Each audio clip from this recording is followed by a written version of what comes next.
Welcome in to the TGI Friday, April the 9th, Fun Astrology Podcast. Thomas Miller, I'm glad you are here. Thanks for joining us. If you've been around and are an old hat, welcome. If you are new, welcome. I love y'all. All right, let's get set up for the weekend here. We have one really prominent aspect standing out in the chart. Well, we have a couple, actually. We mentioned yesterday, if you didn't hear yesterday's episode with Chiron and its relationship to the nodes of the moon, that one is worth having a listen to. We have another nodes of the moon aspect today, and that is Saturn and the nodes of the moon. Same aspect as yesterday.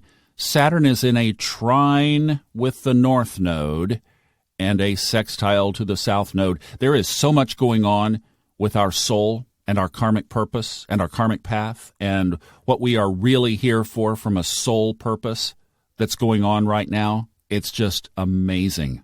So here yesterday was Chiron, our unhealed wound, tied in with the nodes of the moon. Today, Mercury is conjunct now with Chiron. That happened at 3:08 a.m. Eastern time this morning. Now this Saturn aspect will happen tomorrow at about tonight, midnight. Okay, so tomorrow, the technical time is 12:10 tomorrow morning. Okay, 12:10 tomorrow morning, i.e., 10 minutes after midnight, Saturn trines and sextiles the nodes. Now, there's another aspect I want to spend more time on today, so here's a quick what is Saturn and the nodes. Basically, it comes around that we're going to deal with some karmic stuff. So this is a get out your journal and get ahead of Saturn kind of day or weekend. It's don't make Saturn get the big club out to get your attention.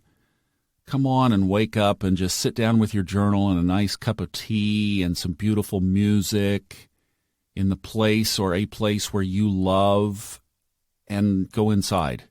In fact, if you want another time marker, at 10 o'clock a.m. this morning, the moon conjuncts Neptune in Pisces. Wow!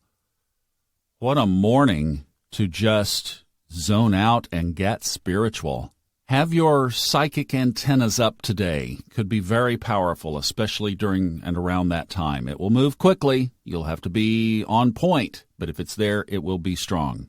Now, when you bring Saturn to the picture, especially with the nodes of the moon, I like to think of it like Saturn is saying, as the karmic lord of the sky, we will deal with this. You remember when you got in trouble when you were a kid? And I don't know how discipline has been. I know how it was back in my era. But go to your room. We'll deal with this when your father gets home. All right? Well, that's kind of Saturn. And then you can play the Darth Vader music from Star Wars as Dad drives into the driveway. That's Saturn pulling into an aspect with the nodes. We are going to deal with this. That's what this is about. Since I have personally learned and grown into this, I've learned that you can jump ahead of Saturn and Pluto, which are kind of those two, like I've said, the Blues Brothers of karmic work. You can jump ahead of them by simply pulling out a journal, sitting down, tuning in, and asking, what should I know? What should I work on? What's the next step? It's when we get so busy that we miss these signposts, these synchronicities, and we miss them and miss them and miss them, and then finally Saturn has to say, if I can't get your attention elsewise, I'm going to have to use a bigger stick. And that's when synchronicities might become more painful. All right, enough with that. I want to move on to this other one today. Mars squares Neptune at 3:18 this afternoon, Eastern. Now, I happen to have Mars sitting right on top of Neptune in my own chart, so I'm familiar with Mars-Neptune coming around. My aspect is a little scratchier than this one, but the baseline things are the same, and I can tell you from personal experience what it's all about.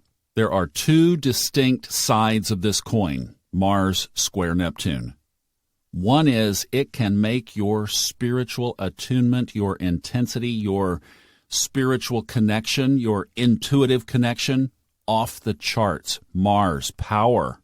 Mars force. Mars, this is Aries season. Mars rules Aries. Mars can be very strong. It can make your intuitive side just like your spiritual, geigometer? Your spiritual peg meter just go beep, beep, beep, beep, beep, beep, beep. Or it can confuse the bejesus out of you. I mean, scrambled thoughts, scrambled brains for breakfast. It is like I cannot see out of the box, and it's right there. Because this is a square, it's going to tip more toward that side of the coin. That could be the dominant energy. Both sides are available. Which one will it be, and which one will you choose? Which one will you go looking for? Let me give you a survival tip with Neptune Mars.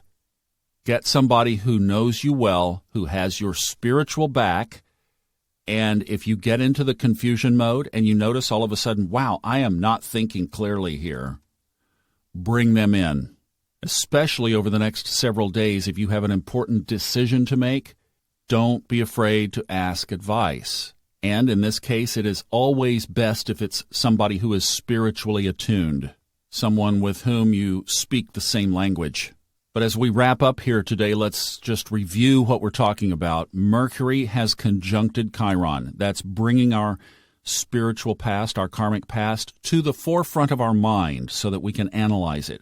We have the moon conjunct Neptune in Pisces. That is the Geiger counter. That's the thing I was trying to think of. It's the Geiger counter.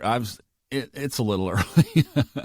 But okay, so we've got the moon conjunct Pisces. There's the Geiger counter. Beep, beep, beep, beep, beep, beep, beep. Spiritual antennas up. We've got the nodes in there as well with Mercury. So there is karmic past in front of mind.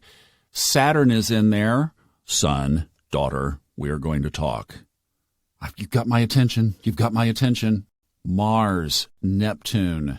If you had all those other things we just mentioned and you added this on top of it and you were doing your work and you got on the side of Mars really pegging that Geiger counter, wow.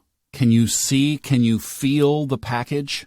I'll tell you what, this is a weekend to definitely carve time to do spiritual work. It's all over the chart, but it's subtle and a lot of people are going to miss it. I wish you a wonderful weekend. I'll be moving. Anybody want to come help? I'll see you from North Carolina on Monday. Take care. Bye-bye.